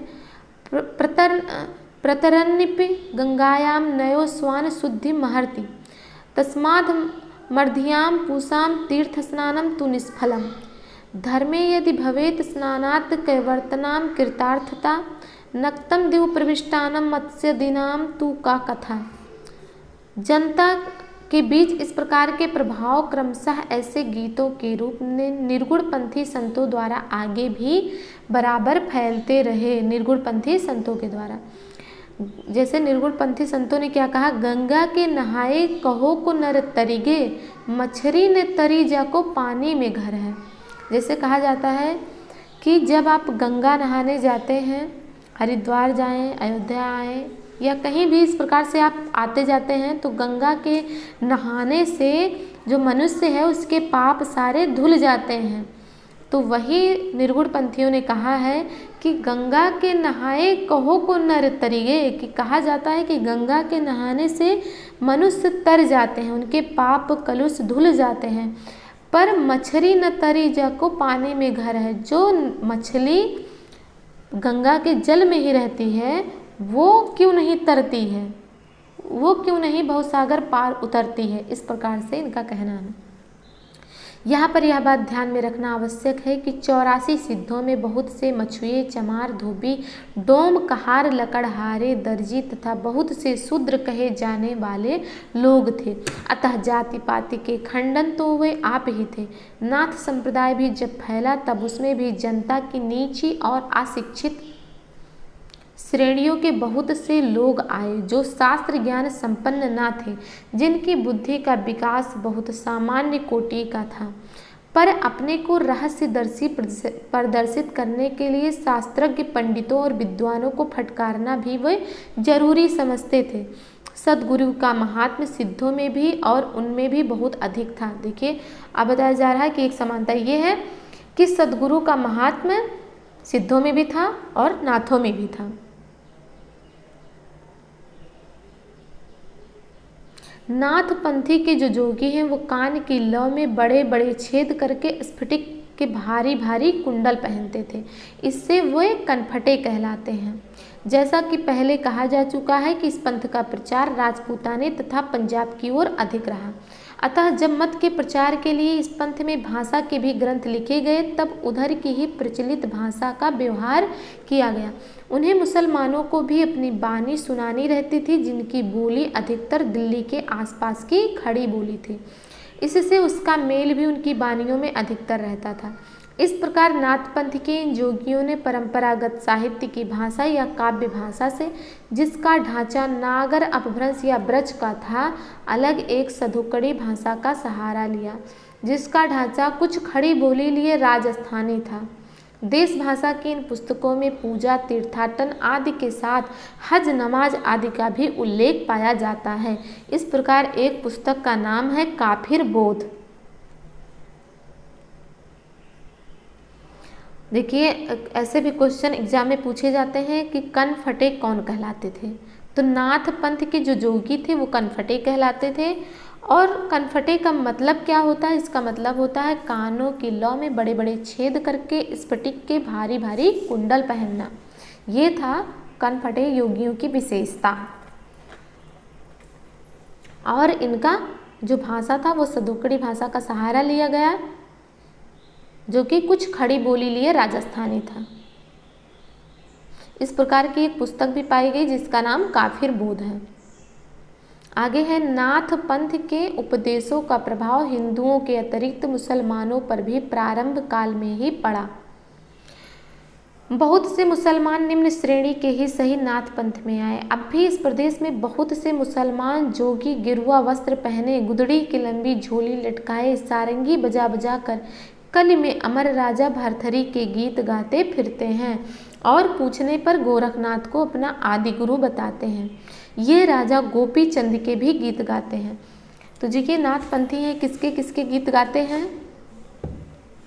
एक तो गीत गाते हैं अमर राजा भरथरी के और दूसरा गोपी चंद के, जो बंगाल में चटगांव के राजा थे और जिनकी माता मैनावती कहीं गोरख की शिष्या और कहीं जलंधर की शिष्या कही जाती थी। गोपी चंद की जो माता थी मैनावती, वो कभी कहीं कहीं गोरख की शिष्या और कहीं कहीं जलंधर की शिष्या बताई जाती हैं। देश भाषा में लिखी गोरखपंथ की पुस्तकें गद्य और पद्य दोनों में हैं। विक्रम संवत 1400 के आसपास की रचनाएं हैं। इनमें सांप्रदायिक शिक्षा है। जो पुस्तकें पाई गई हैं उनके नाम ये हैं: गोरख गणेश गोष्ठी, महादेव गोरख संवाद, गोरखनाथ जी की 17 कला, गोरख बोध, दत्ता गोरख संवाद, योगेश्वरी साखी, नरवई बोध, विराट पुराण, गोरख सार और गोरख की बानी। इस प्रकार से इनकी पुस्तकें पाई जाए। ये सब ग्रंथ गोरख के नहीं, उनके अनुयायी शिष्यों के रचे हैं। ये सब ग्रंथ जो हैं वो गोरखनाथ के कहे तो जाते हैं, पर ये उनके नहीं, उनके अनुयायी शिष्यों के रचे हैं। गोरख के समय जो भाषा लिखने पढ़ने में व्यवहृत होती थी उनमें प्राकृत या अपभ्रंश शब्दों का थोड़ा या बहुत मेल अवश्य रहता था। उपर्युक्त पुस्तकों के में नरवई बोध के नाम नरवई व नरपति में ही अपभ्रंश का आभास है। इन पुस्तकों में अधिकतर संस्कृत ग्रंथों के अनुवाद हैं। यह बात उनकी भाषा के ढंग से ही प्रकट होती है। विराट पुराण संस्कृत के वैराट पुराण का अनुवाद है। गोरखपंथ के ये संस्कृत ग्रंथ पाए जाते हैं। गोरखपंथ के ये संस्कृत ग्रंथ पाए जाते हैं। कौन कौन से संस्कृत ग्रंथ? अब देखिए: सिद्ध सिद्धांत पद्धति, विवेक मार्तंड, शक्ति संगम तंत्र, निरंजन पुराण, वैराट पुराण, ये सब गोरखनाथ के संस्कृत ग्रंथ हैं। हिंदी भाषा में लिखी पुस्तकें अधिकतर इन्हीं के अनुवाद या सार हैं। हाँ, साखी और बानी में शायद कुछ रचना गोरख की हो। पद का एक नमूना देखिए।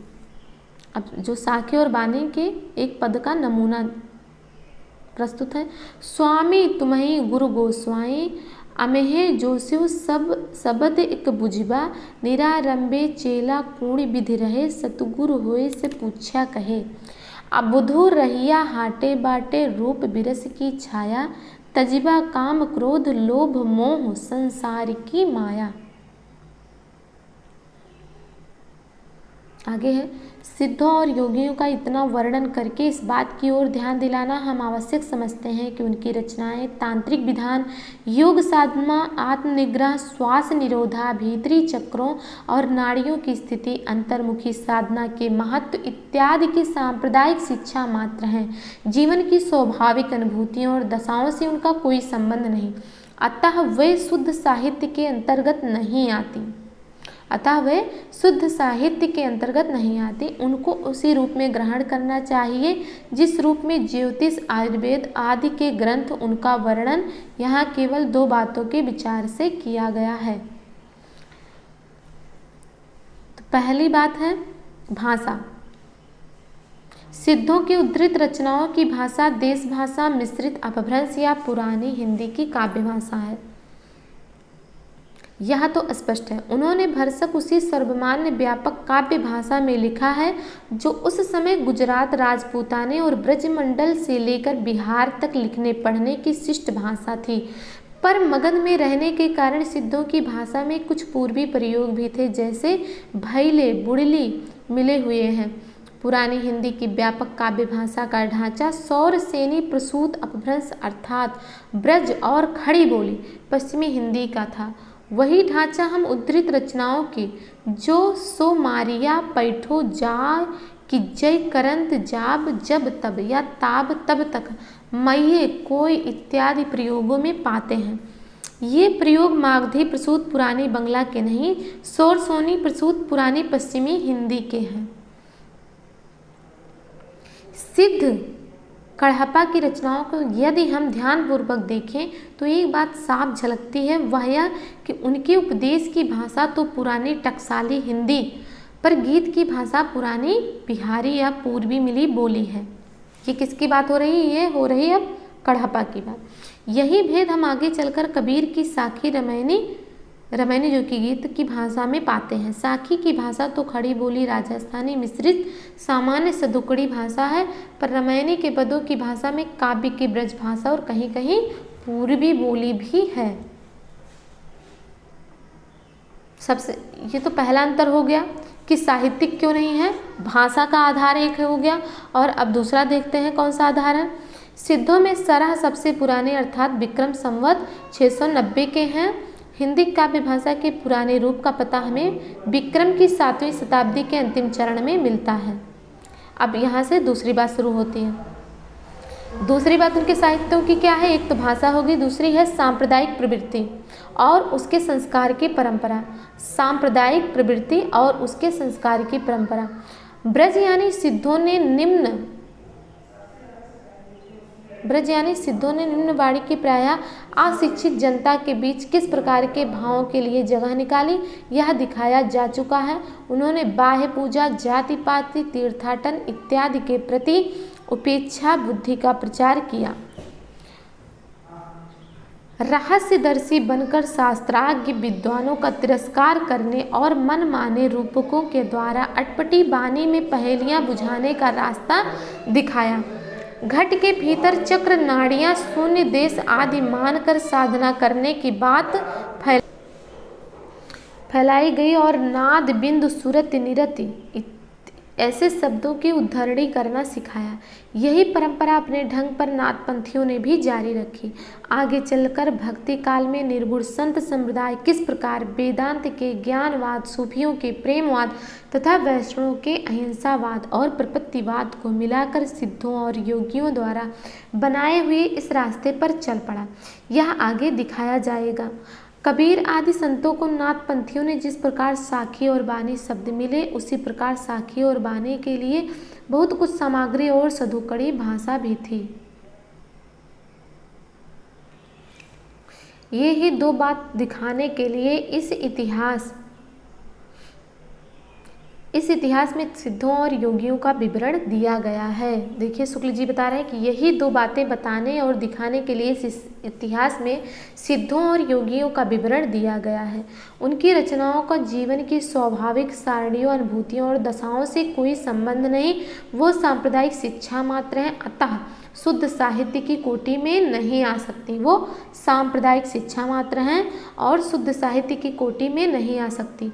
उन रचनाओं की परंपरा को हम काव्य या साहित्य की कोई धारा नहीं कह सकते। अतः धर्म संबंधी रचनाओं की चर्चा छोड़ अब हम सामान्य साहित्य की जो कुछ सामग्री मिलती है उसका उल्लेख उनके संग्रहकर्ताओं और रचयिताओं के क्रम से करते हैं।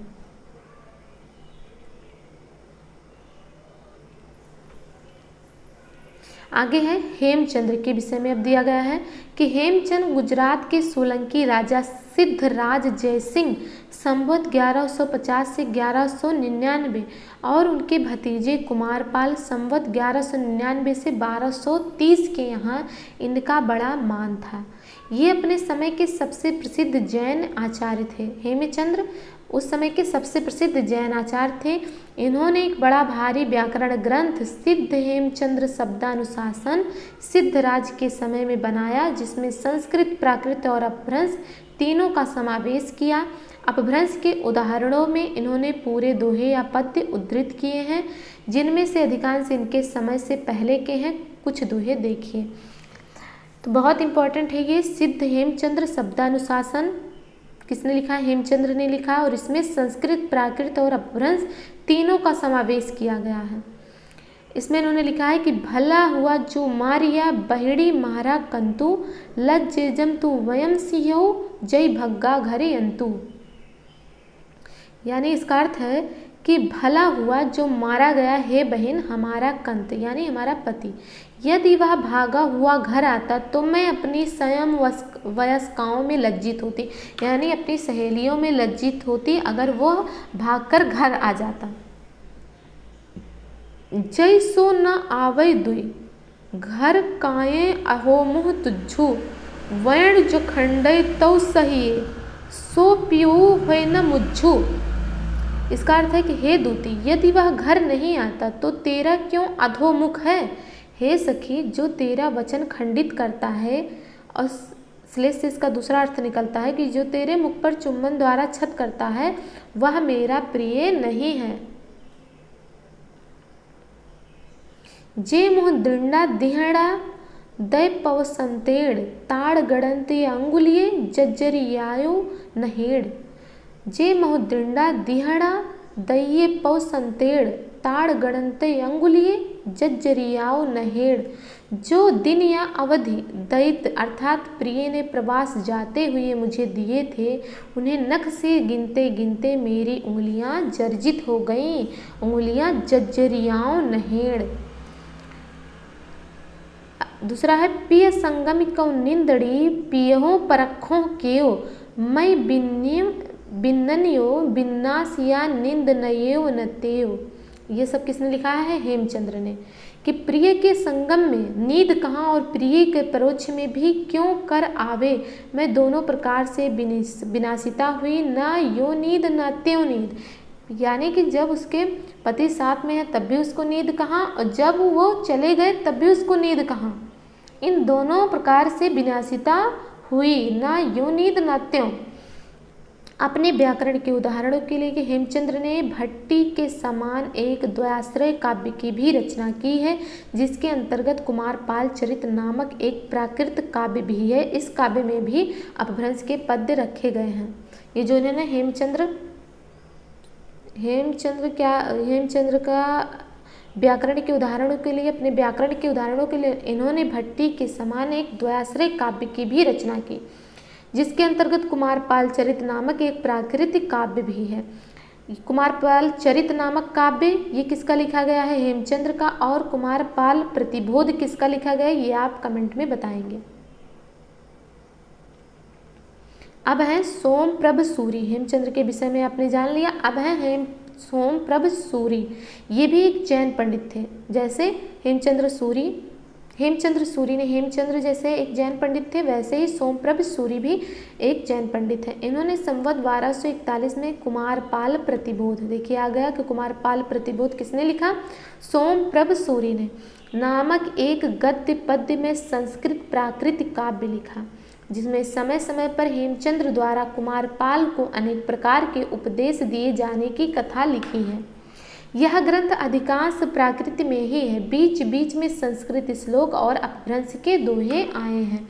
अपभ्रंश के पद्यों में कुछ तो प्राचीन हैं और कुछ सोमप्रभ और सिद्धिपाल कवि के बनाए हैं। प्राचीन में से कुछ दोहे दिए जाते हैं। रावण जायु जहि दियहि दह मुँह एक शरीर, कि रावण के, जब रावण ने जन्म लिया तो उसके 10 मुँह और एक शरीर था। चिंतावै तैयहि जड़ण कंवड़ पियावो खीर, यानी उसकी माता चिंतित हुई कि अब वो 10 मुँह है पर उसको दूध किसमें पिलाऊं। तो ये लिखा है कि जिस दिन 10 मुँह एक शरीर वाला रावण उत्पन्न हुआ तभी माता चिंतित हुई कि किसमें दूध पिलाऊं। ये किसने लिखा, सोमप्रभ सूरी ने। आगे है, बेस 62 बारियई जैवी मड़ोहर गत्ता गंगा जर पखालियों सुड़हि की होई पवित्ता। वेश विशिष्टों के वार्य अर्थात बचाइए, यदि मनोहर गात्र हो तो भी गंगा जल से धोई कुतिया क्या पवित्र हो सकती है, कि गंगा जल पखालियों सुड़हि की होई पवित्ता। नेक्स्ट है, पिय हव थक्के सयल दृढ़ तुह बिरहग्य किलंत थोड़े जल जिम मच्छलिए तल्लो बिल्ली करंती। अर्थ है, हे प्रिय, मैं सारे दिन तेरी बिराग्नि में वैसी ही कड़कड़ाती रही जैसे थोड़े जल में मछली तलबेली करती है, यानी मछली छटपटाती रहती है।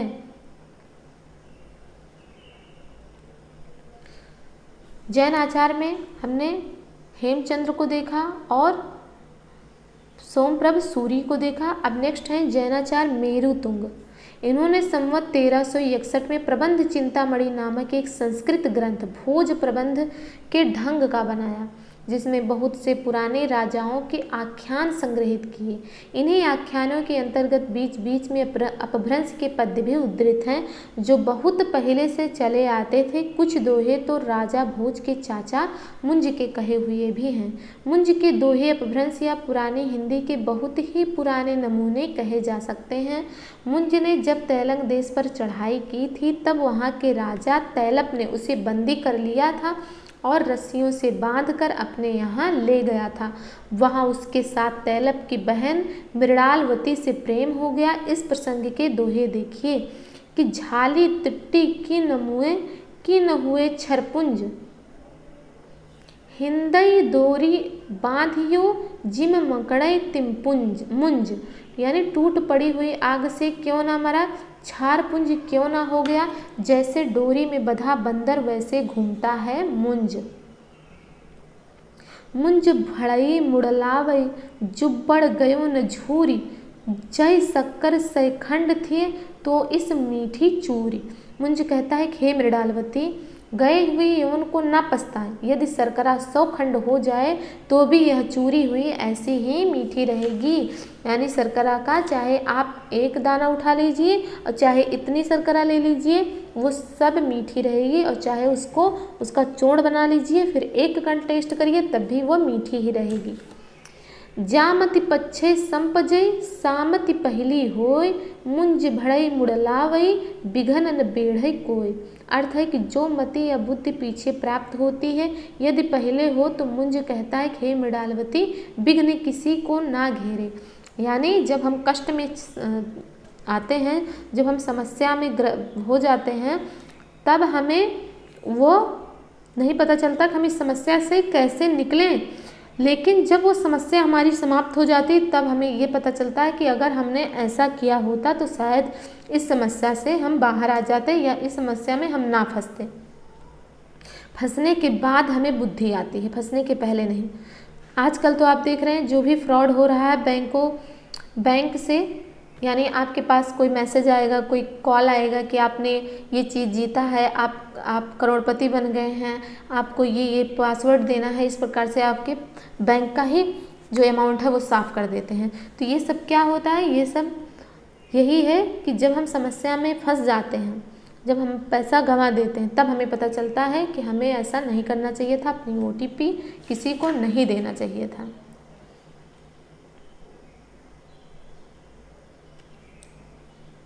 आगे है, बाह बिछोड़ बिजाहि तुहु हऊ तेवई का दोसु हिय दिट्टि जय निसरही जाड़ो मुंज सरोसु।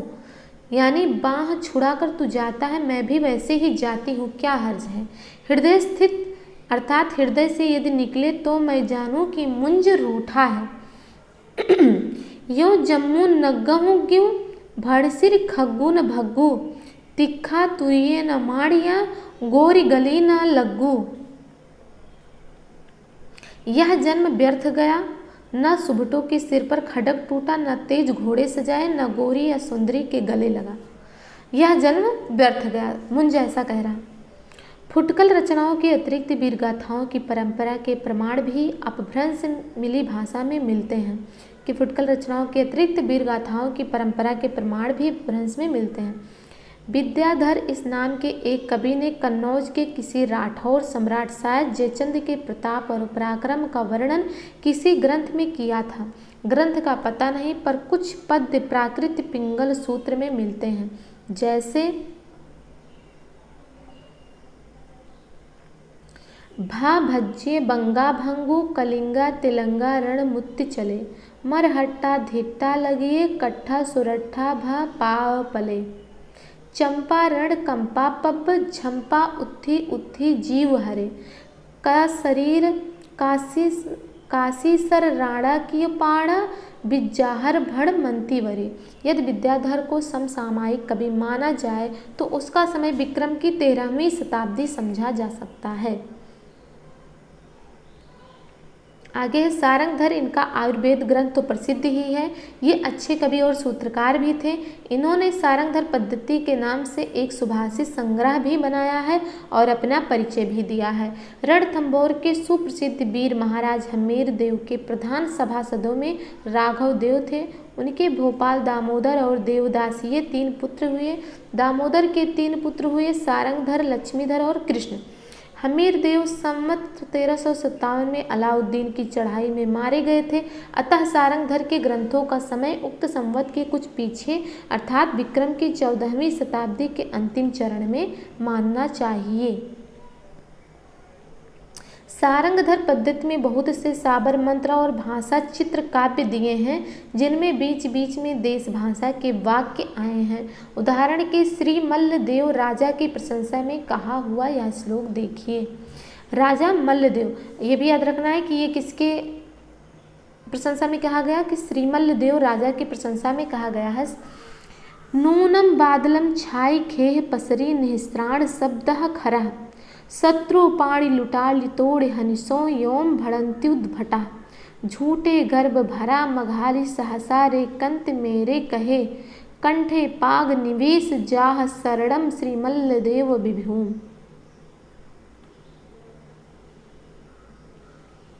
परंपरा से प्रसिद्ध है कि सारंगधर ने हम्मीर रासो नाम का एक वीर गाथा काव्य की भी भाषा में रचना की थी। यह काव्य आजकल नहीं मिलता। उसके अनुकरण पर बहुत पीछे का लिखा हुआ एक ग्रंथ हम्मीर रासो नाम का मिलता है। प्राकृत पिंगल सूत्र उलटते पलटते मुझे हम्मीर की चढ़ाई, वीरता आदि के कई पद्य छंदों के उदाहरण में मिले हैं। मुझे पूरा निश्चय है कि ये पद्य असली हम्मीर रासों के ही हैं।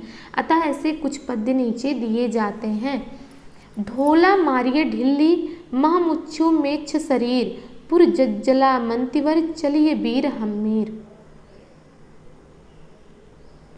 चलिए वीर हम्मीर पाव भर मेड़ई कंपई दिगमगढ़ अंधार धूल सुर रह आछाई दिगमगढ़ अंधार आड़ खुरसाड़ुक उल्ला दरमरि दमस विपक्ष मारु ढिल्ली मह ढोला।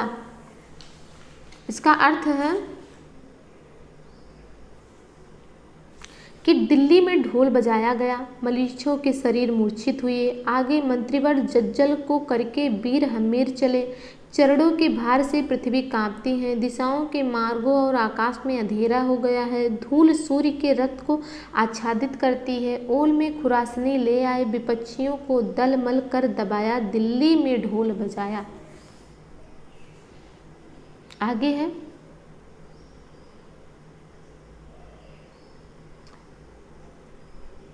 पिंघो दृढ़ सन्नाह बाह ऊपर पत्थर दई, बंधु समधि रणधास्यु साहि हमीर बाण लई, अड्डो उड़हा पह धम्मो खग रिपुसीसहि झल्लौं, पत्थर पत्थर ठेली पेली पब्बई अफालौं, हमीर कज्ज जज्जल भड़ई कोहाड़ल महमय जलौं, सुलितान शीस करवाल दई तज्जई कलेवर दिए चलौं। दृढ़ सन्नाह पहले वाहनों के ऊपर पत्थरें डाली, बंधु बांधों से विदा लेकर रण में धसा हमीर शाही का वचन लेकर, तारों को नथ पथ में फिराऊं, तलवार शत्रु के सिर पर जड़न, पाखर से पाखर ठेल पेल कर पर्वतों को हिला डालूं। जज्जल कहता है कि हमीर के कार्य के लिए मैं क्रोध से जल रहा हूँ, सुल्तान के सिर पर खड्ग देकर शरीर छोड़कर मैं स्वर्ग को जाऊं। इसका अर्थ है ये, इस प्रकार से इन्होंने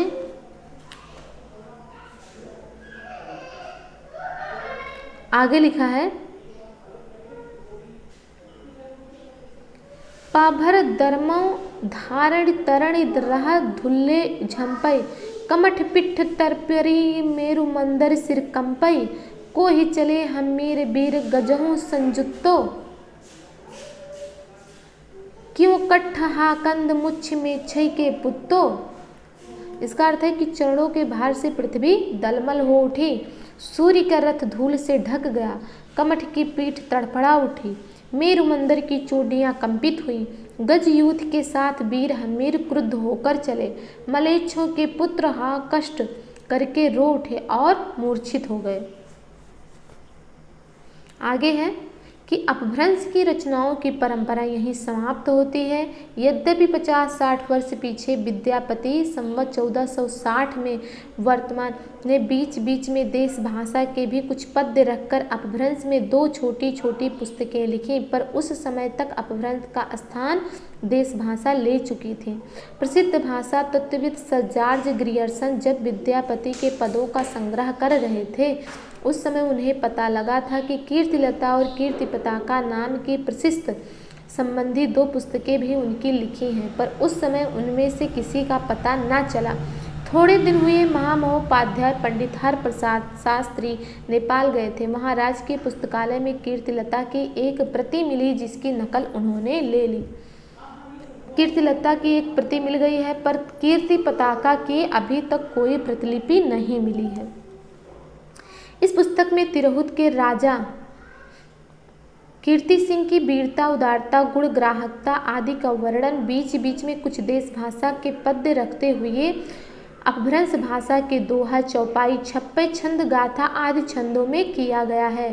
कीर्तिलता में इस अपभ्रंश की विशेषता यह है कि यह पूर्वी अपभ्रंश है। इसमें क्रियाओं आदि के बहुत से रूप पूर्वी हैं। नमूने के लिए एक उदाहरण लीजिए। कीर्तिलता में ये लिखा गया है कि रज्ज लुद्ध असलान बुद्धि बिक्कम बलिहारल, पास बैस विश्वासी राय गणेशर मारल, मारंत राय रणरोल पडुमेइन हाहा सद्धुआ, सुर राय नयर नार रमणी बाम नयन पफुर यह धुआ।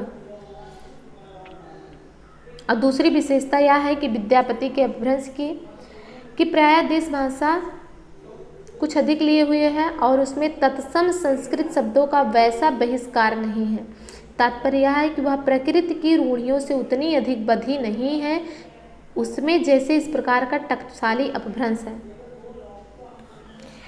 पुरी सत्तोण पुरी सो नहीं पुसो जम मत्तोन, जल दानेन हु जलो न हु जलो पुंजियो घूमो धूमो।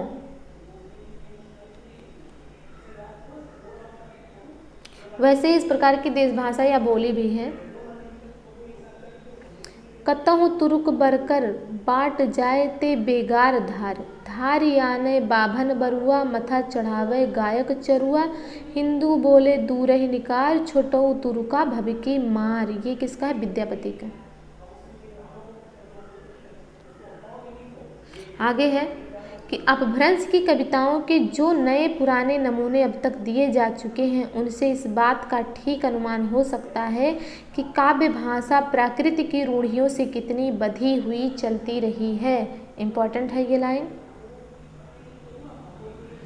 बोलचाल के तत्सम संस्कृत शब्दों का पूरा बहिष्कार उसमें पाया जाता है। उपकार, नगर, विद्या, वचन ऐसे प्रचलित सभी उवार, नार, बिज्जा, बाण बनाकर ही रखे जाते थे। जासु तासु ऐसे रूप बोलचाल से उठ जाने पर भी पोथियों में बराबर चलते रहे। विशेषण विशेष्य के बीच विभक्तियों का समानाधिकरण अपभ्रंश काल में कृदंत विशेषणों से बहुत कुछ उठ चुका था, पर प्रकृति की परंपरा के अनुसार अपभ्रंश की कविताओं में कृदंत विशेषणों में मिलता है। जैसे जुब्बड़ गयो न झूरी, गए को यवन को न झूर, गए यवन को न पछता। जब ऐसे उदाहरणों के साथ हम ऐसे उदाहरण भी पाते हैं जिनमें विभक्तियों का ऐसा समानाधिकरण नहीं है, तब यह निश्चय हो जाता है कि उसका सन्निवेश पुरानी परंपरा का पालन मात्र है। इस परंपरा पालन का निश्चय शब्दों की परीक्षा से अच्छी तरह हो जाता है। जब हम अपभ्रंश के शब्दों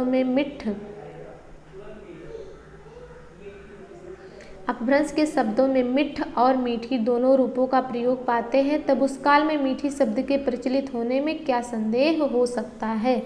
ध्यान देने पर यह बात भी लक्षित होगी कि ज्यों-ज्यों काव्य भाषा देश भाषा की ओर अधिक प्रवृत्त होती गई, त्यों-त्यों तत्सम संस्कृत शब्द रखने में संकोच भी घटता गया। सारंगधर के पद्यों और कीर्तिलता में इसका प्रमाण मिलता है, क्योंकि ये दोनों रचनाएं बाद की रचनाएं हैं।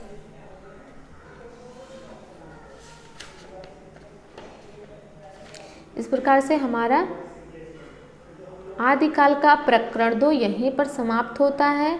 आपको ये पढ़ने में कैसा लगा इस बात को ज़रूर बताइएगा, और जो भी इसमें इम्पॉर्टेंट तथ्य हैं उसे एक बार रिवीजन करिएगा। अब आगे हम मिलेंगे आपको नेक्स्ट वीडियो में नेक्स्ट प्रकरण के साथ।